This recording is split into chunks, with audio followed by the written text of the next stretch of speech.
यह यात्रा है सोने की चिड़िया भारत की।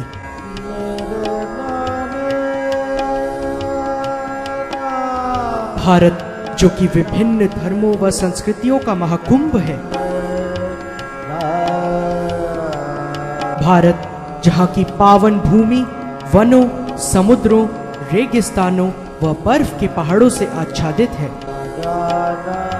भारत जिसकी कोख में न जाने कितने रहस्य छिपे हैं। भारत जो कि हमारा अपना है।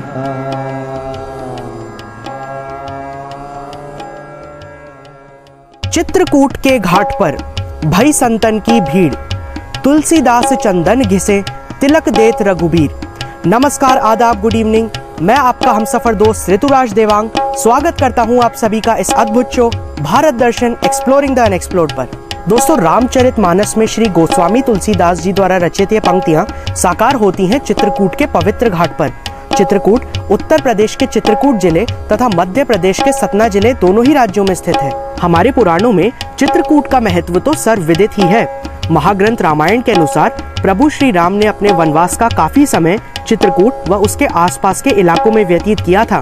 तो आज चित्रकूट के उसी घाट पर जहां कभी प्रभु श्री राम मां सीता व लक्ष्मण के साथ स्नान हेतु पधारे थे, हम उपस्थित व सम्मिलित होंगे श्री गंगा जी की महाआरती में। और इसी कड़ी में हम आपको ले चलेंगे चित्रकूट के समीप स्थित हनुमान धारा। इसी स्थान पर विंध्य पर्वतमाला की चोटी के समीप गुफाओं में स्थित है हनुमान जी की प्राकृतिक प्रतिमा। और साथ ही हम देखेंगे गुफाओं में गुप्त रूप से प्रकट हुई गंगा नदी, जो 12 महीने बहती हुई दोबारा इन्हीं गुफाओं में गुप्त हो गई। प्रातः काल ही हम अपनी यात्रा आरंभ कर रहे हैं।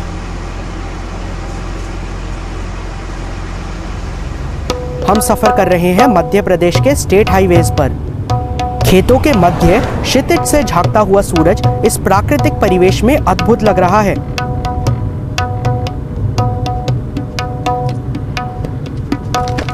इस गांव से गुजरते हुए हम देख रहे हैं अपनी अपनी दिनचर्या में व्यस्त लोग।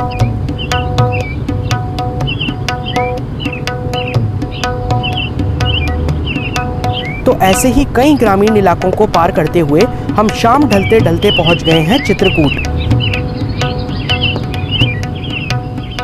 साथियों, सबसे पहले हम जा रहे हैं मंदाकिनी नदी के तट पर स्थित यहाँ के प्रमुख घाट राम घाट की ओर।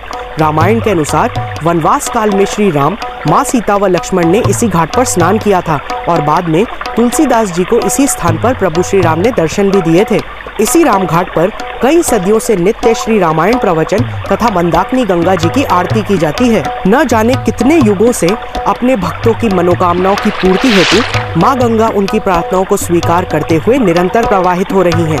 तो इसी के साथ हमारे देश की महानदियों के नाम भारत दर्शन का संदेश। युगों युगों से अपने पवित्र जल से हमारा पोषण करने वाली इन नदियों के पवित्र व स्वच्छ जल को आज हम इंसानों ने अपने ही कृत्यों से दूषित कर दिया है। तो आपसे अनुरोध है कि कचरा, प्लास्टिक व अन्य वेस्ट इन नदी के स्वच्छ जलों में ना डालें, जिससे हमारी आने वाली पीढ़ियां भी इन नदियों को यूं ही अविरल बहता हुआ देख सकें। भारत दर्शन की टीम देश की विरासत को बनाए रखने की कामना करते हुए महाआरती में सम्मिलित हो रही है।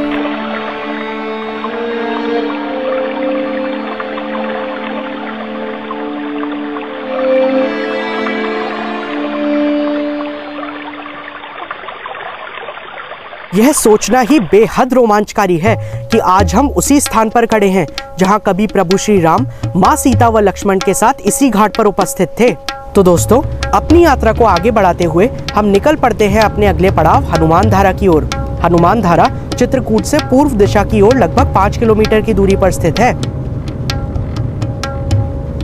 हम यहाँ सामने देख रहे हैं चित्रकूट पर्वत, जिसकी ओर हम बढ़ रहे हैं। इस पर्वत की चोटी पर स्थित है हनुमान धारा की प्राचीन गुफा। मंदिर का स्वरूप एक फोर्ट्रेस अर्थात किले के समान है। मंदिर तक पहुंचने के लिए लगभग 500 सीढ़ियां हैं। यह ट्रैक थोड़ा स्टीप है दोस्तों। कुछ सीढ़ियां चढ़ने के बाद हमें दिखाई देने लगी है एक अति सुंदर बावड़ी। साथियों, मान्यताओं के अनुसार इस प्राचीन बावड़ी का निर्माण चंदेल राजाओं ने लगभग सहस्त्र वर्ष पूर्व करवाया था। बावड़ी की सीढ़ियां अत्यंत घुमावदार हैं और स्थानीय लोग हमें बताते हैं कि नीचे उतर आने पर ऊपर चढ़कर दोबारा आना अत्यंत कठिन कार्य है, क्योंकि नीचे उतर जाने पर ऊपर सीढ़ियां घूमती हुई प्रतीत होती हैं और भ्रमित कर देती हैं, और यह बावड़ी कभी निर्जल नहीं होती दोस्तों। इसमें झांककर पानी देखना चाहता हूँ। बाप रे, अत्यंत गहरी व घुमावदार बावड़ी है। नीचे देखने से ही चक्कर आने लगे हैं, इसलिए नीचे उतरकर इसे देखने के ख्याल को तो मैं अपने दिमाग से ही निकाल देता हूँ दोस्तों। बावड़ी के बारे में यह मान्यता है कि चंदेल राजाओं ने इसके जल के भीतर पारस पत्थर छिपा रखा था, जिससे छूने पर वस्तुएं सोने में तब्दील हो जाती थी। कहा जाता है कि चंदेल राजा अपनी प्रजा से कर न लेकर उनसे उनके लोहे के औजार प्राप्त कर लेते थे और वर्ष के अंत में उन सभी औजारों को इस बावड़ी के जल में डाल उन्हें सोने में परिवर्तित कर लेते थे। एक रोचक तथ्य यह भी है कि पारस पत्थर आज भी इस बावड़ी के जल में मौजूद है, किंतु केवल एक योग्य व्यक्ति ही उसे प्राप्त कर सकता है। खैर, सत्य चाहे जो कुछ भी हो, परंतु इस तरह के प्राचीन अनमोल स्थल तथा वहाँ की बहुमूल्य विरासत भी किसी पारस पत्थर से कम नहीं है दोस्तों। चढ़ते चढ़ते हम थकने लगे हैं, इसलिए एक सीढ़ी पर थोड़ा विश्राम कर लेते हैं। चित्रकूट पर्वत से नीचे का नज़ारा जन्नत से कम नहीं लग रहा है दोस्तों। नीचे इतनी सीढ़ियां देखकर यह विश्वास हो रहा है कि हम सचमुच पहाड़ की चोटी पर पहुंच गए हैं। लीजिए, हम पहुंच गए हैं मंदिर के भव्य किलेनुमा प्रवेश द्वार पर। आगे प्रवेश द्वार पार करते ही हम यहाँ गीली चट्टानें देख रहे हैं। यह गंगा का क्रिस्टल क्लियर वाटर है दोस्तों, जो इस पहाड़ी की गुफा में गुप्त रूप से प्रकट हुआ है। विद्वानों के अनुसार इस धारा का वास्तविक स्रोत तो आज भी गुप्त है। यहाँ गुफा से प्रवाहित हो रही यह धारा एक कुंड में जा गिरती है और तत्पश्चात दोबारा गुप्त हो जाती है। इस कारण से यहाँ गंगा को गुप्त गंगा भी कहा जाता है। इस स्थान की थोड़ी ऐतिहासिक जानकारी देता हूँ आपको। अपनी पूंछ द्वारा लंका दहन के बाद हनुमान जी अग्नि की तीव्र ऊष्मा के कारण बहुत कष्ट में थे। तब प्रभु श्री राम ने यहाँ चित्रकूट पर्वत पर अपने बाण के प्रहार से गंगा नदी की एक शीतल धारा प्रवाहित कर दी, जो गुप्त गंगा के नाम से प्रख्यात हुई। बाद में अपने बैकुंठ प्रस्थान से पूर्व प्रभु श्री राम ने चिरंजीवी हनुमान को यहाँ इसी चित्रकूट पर्वत पर निवास करने का आदेश दिया। इसी के प्रमाणार्थ यहाँ की गुफा में हनुमान जी की प्राचीन व प्राकृतिक रूप से निर्मित प्रतिमा के वाम भाग तथा पूंछ पर गंगा की वह अविरल धारा आज भी बहती हुई देखी जा सकती है। कालांतर में यह धारा हनुमान धारा के नाम से विख्यात हुई। यहाँ गंगा नदी की धारा का नाम सरस्वती भी है दोस्तों। तो हम गुफा में प्रवेश कर देख रहे हैं हनुमान जी की वही प्राचीन प्रतिमा, जो पत्थरों से प्राकृतिक रूप से बनी हुई है। बहुत ही सुंदर व अलौकिक है ये प्रतिमा, अनुपम छटा बिखेर रही है। यहाँ भगवान की बाईं भुजा पर प्रवाहित हो रही वह अविरल जलधारा भी हम देख रहे हैं। दोस्तों, पानी की धारा को संतुलित व एकत्रित करने के लिए धातु की इस संरचना को बाद में निर्मित किया गया। आप देख सकते हैं कि गंगा की धारा किस प्रकार गुफा के पत्थरों के मध्य से अचानक ही प्रकट हो रही है। यहाँ प्रभु श्री राम, माँ सीता व लक्ष्मण की भी अति सुंदर प्रतिमाएं हैं। मंदिर में प्रातःकालीन आरती में सम्मिलित होने का अनुभव ही अपने आप में अनूठा है। यहाँ आज भी सदियों से पारंपरिक वाद्य यंत्रों तथा घंटों द्वारा ही आरती की जाती है। तो मित्रों, आइए सुनते हैं यहाँ के प्रमुख पंडित जी द्वारा इस स्थान की महिमा का वर्णन। भगवान राम जिस समय राज्य इत्यादि करके अवध का राज्य करके महाराज जाते हैं बैकुंठ को, यानी साकेत को, उस समय हनुमान जी महाराज भगवान की चरण सुमन रखे। एक दिन बोले भगवान, मैं तो पिछले अवतार लिया, वो कार्य मेरा पूरा हो गया, भक्तों का तो दूर हो गया, अब मैं जाना चाहता हूँ बैकुंठ की, और आप किसी मृतलोक में रहना पड़ेगा। उस समय हनुमान जी महाराज ने हाथ जोड़ के प्रार्थना किया कि भगवान, हमें इस मृतलोक में क्यों रहना पड़ेगा। उस समय भगवान राम बोले, मुसलमान याद करो कि जिस समय महारानी सीता जी अशोक वाटिका में पति वियोग के मारे अपने प्राणों को परित्याग कर रही, उस समय आप जाकर के हमारा कृष्ण का संदेशा सुनाया, हमारी जीवन मुस्का दिया, तुमने जाकर के महारानी सीता जी की प्राणों की रक्षा किया। उस समय महारानी सीता जी प्रसन्न होकर के आपको अजर और अमर का आशीर्वाद दिया कि अजर अमर गुण निज सुख हो, कर ही बहुत रखूंगा। इसलिए हनुमान, तुमको कहीं आना जाना है, इसके निकट में जो भी चाहिए तुम मांगो। हनुमान जी महाराज ने हाथ जोड़ के प्रार्थना किया कि भगवान, हमें कोई वस्तु की जरूरत नहीं, परंतु आप दे रहे हैं। तो जब से मैं लंका जलाया, तब से जो मेरी लंका जलाने की गर्मी है, ज्वाला है, जलन है, आज तक शांत नहीं है।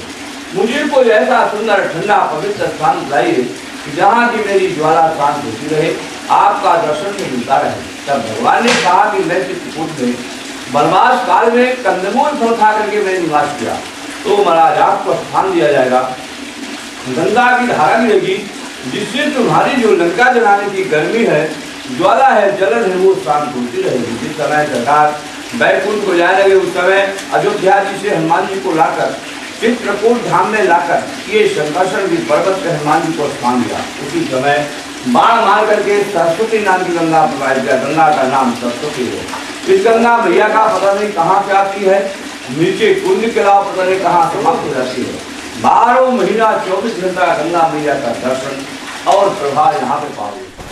गुफा से निकलकर हम आगे बढ़ते हुए कुछ और ऊपर ट्रैक करते हुए पहुंच जाते हैं यहाँ की चोटी पर स्थित सीता जी की प्राचीन रसोई पर। कहा जाता है कि वनवास में चित्रकूट पर्वत पर प्रवास के दौरान मां सीता ने इसी स्थान पर अपनी रसोई स्थापित की थी, जिसके उपरांत यह स्थान सीता रसोई नाम से प्रसिद्ध हुआ। मान्यताओं के अनुसार सीता रसोई के बिल्कुल समीप ही प्रभु श्री राम के छोटे भाई शत्रुघ्न व मां सीता के पिता महाराज जनक श्री राम को अयोध्या लौटने के लिए मनाने हेतु आए थे। यहाँ ऊपर सीता रसोई में ही स्थित यह सुंदर प्रतिमाएं रामायण के उन्हीं दृश्यों को आज भी जीवंत कर रही हैं।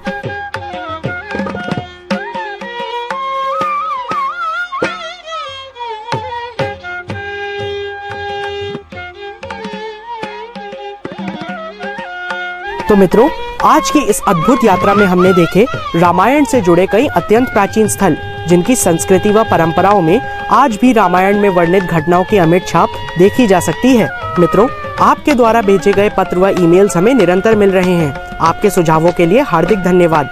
दोस्तों, आपके पत्रों व ईमेल्स का हमें सदा इंतजार रहता है, जिन्हें आप स्क्रीन पर दिए हुए पते पर भेज सकते हैं।